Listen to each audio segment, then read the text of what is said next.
Colbeck.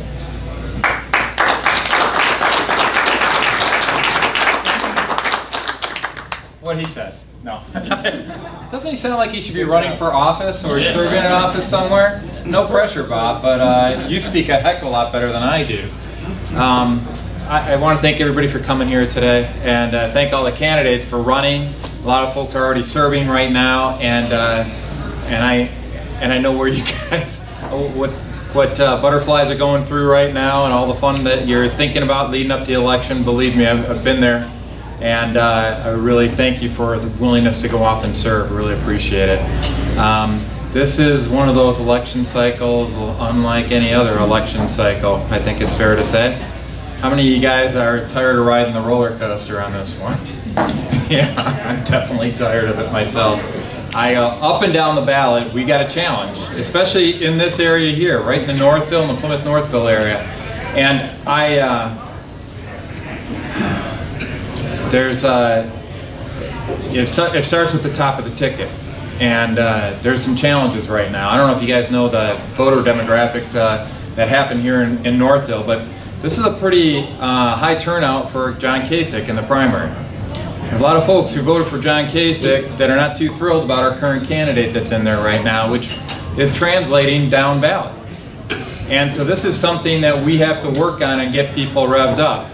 And I'm one of those folks that I was in the Cruz camp. As you guys, many of you know, I was state chair for Ted Cruz and passionate about the man. I really liked everything he stood for, but I'm going to vote for Donald Trump this time. And if you're wondering if there are folks that are on the fence that aren't really interested in getting out and voting up and down the ballot on it, keep in mind that there's 5,000 people that president is responsible for putting into office.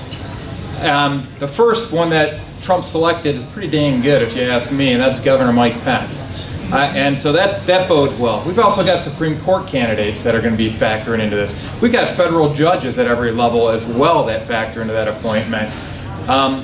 And I guarantee you that the 5,000 that Donald Trump is going to appoint to office are going to blow away the 5,000 that Hillary Clinton would go off and put into office.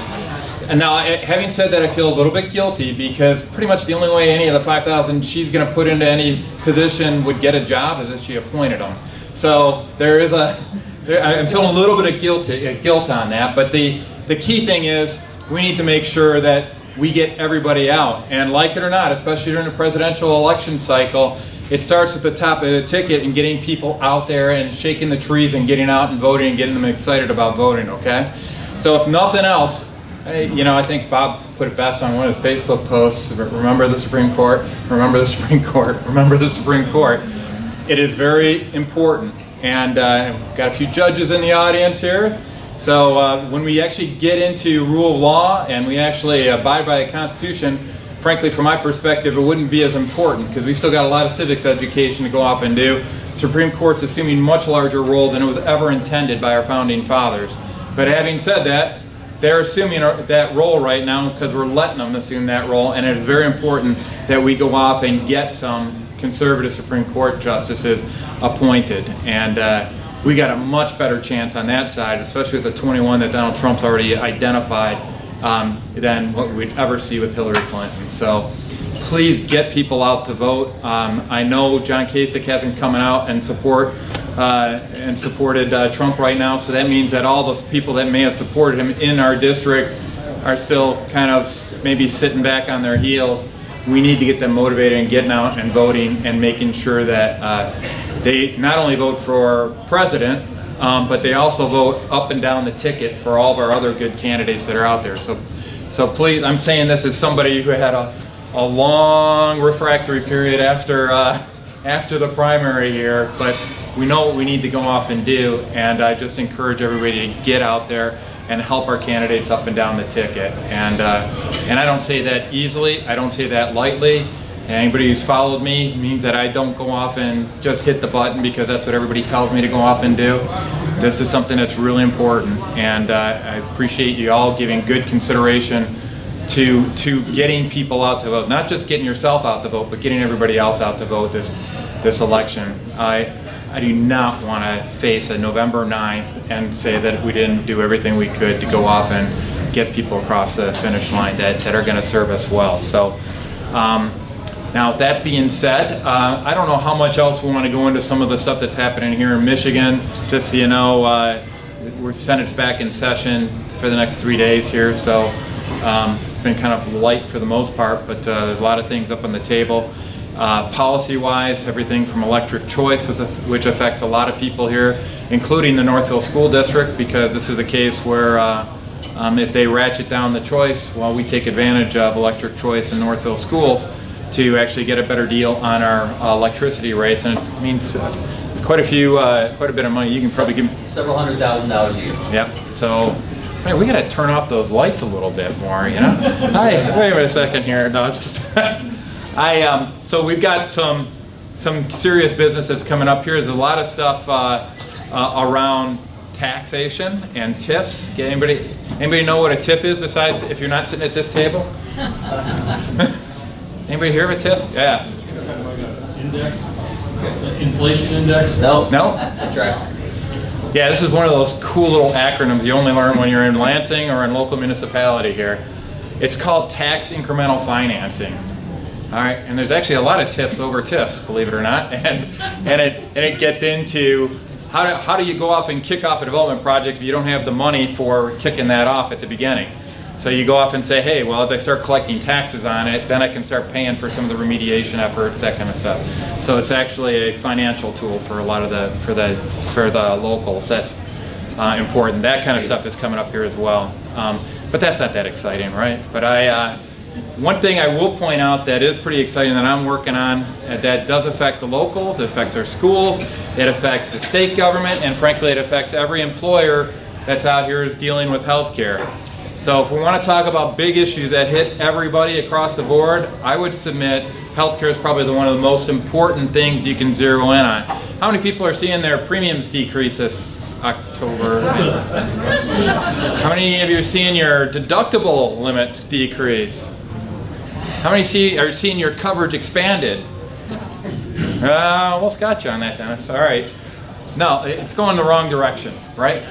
So my wife and I just got back from a conference out in Dallas. It's a bunch of free market healthcare entrepreneurs and innovators around direct primary care services. There are solutions out there that can save us money on healthcare, not just stem the increase, but actually decrease the cost while actually improving the quality of care. And it's around this direct primary care and self-funded insurance options. There are ways to go off and improve all of our lot. And just to put this in context, state of Michigan, our Medicaid budget is $17.5 billion per year, right? 20% saving, which is conservative on these direct primary care based approaches. Okay, who's good at their math? How much does that calculate to? Come on, who hasn't had Common Core yet? 3.5 billion, there we go. Treasurer, no.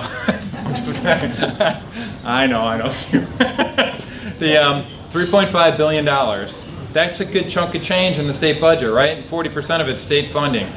If you go off into the locals, we're over 108, for state employees it's $180 million, right to the bottom line from general fund. If you go into the locals, it's north of $200 million across the board if we all got 20% off on our health care. This is a big deal. If you go into the private sector, it's $6 billion savings for the employers in our state. Think that'll be a job magnet if they can sit there and be cost competitive with all the other states and actually lower their cost of doing business here? This is a big deal. So encourage you. I was thankful the folks out at Northville Township Zoo and Bob and all the gang helped us kick off a town hall where we talked about this with people recently, and it's kind of a big deal. And we got doctors talking to employers, and if we can get this thing going through statewide, not only will we be getting better health care, but we're going to save taxpayers a boatload of money. So, so if you want a unifying issue, whatever camp you're in the presidential era or anything else, healthcare should be a biggie that we can all kind of rally around. Understanding that before Obamacare, we had what? Hillary Care. You guys remember that? Okay, I know, it's good. You guys have suppressed that memory. I understand it. I'm with you on that. But if you think that Obamacare is going to be going into the direction of free market if she gets into office, think again. Our only hope to get things back under control, and this is seriously a matter of life and death for a lot of people. The way that they implement the healthcare policies that they're doing right now is by rationing care. In other words, by decreasing the quality of care.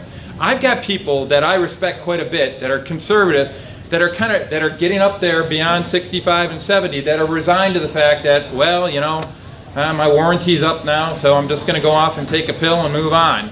That's pathetic, but that actually is happening. People are getting dumbed into thinking that good enough is good enough. No, I'm not going to stand for that, and nobody in this room should stand for that as well, all right? So if you need one issue to unify around, please consider the healthcare issue. So final remarks, final thoughts, and we'll get to the folks that are really important today, the folks that are running for office now that need your attention and need your support, is that please get out there and help them right now. I always talk about the need for air cover and ground cover, right? Air cover is financial contributions that for some reason, I don't know why it is, but people don't give yard signs out for free, or don't let you send mail for free, and don't let you print out cool looking flyers for free. It costs money. So please help out wherever you can on that. Second of all, ground troops. So the ground support is people going off and doing the knocking on the doors, finding new congregation members, knocking on the door, and saying hello and getting to know the community. And I wish it wasn't just, you know, once every 2 years that we did that. We should be talking to our neighbors all the time and getting them out and engaging them in politics. But please consider getting engaged on both of those with all of our folks that are out here. There's a lot of work left to be done. And I just want to end by just saying thank you to Bob Cushman and the whole Northville Republican Club. I mean, it wasn't too long ago that you were just a little acorn. Now you sprouted up into a very powerful and meaningful organization here in Northville, and I can't tell you how important that is, because my hometown is in Canton, right? And we kind of fell asleep at the wheel a little bit for a while there, and the Canton Democratic Club has come into the community and established themselves as a kind of a juggernaut right now. You guys are stemming the tide on that with this Northville Republican Club, and hats off to you. Please continue to support it, and please continue to support your candidates, and let's have a very good celebratory election season on November 8th, okay? Thank you guys very much for your time.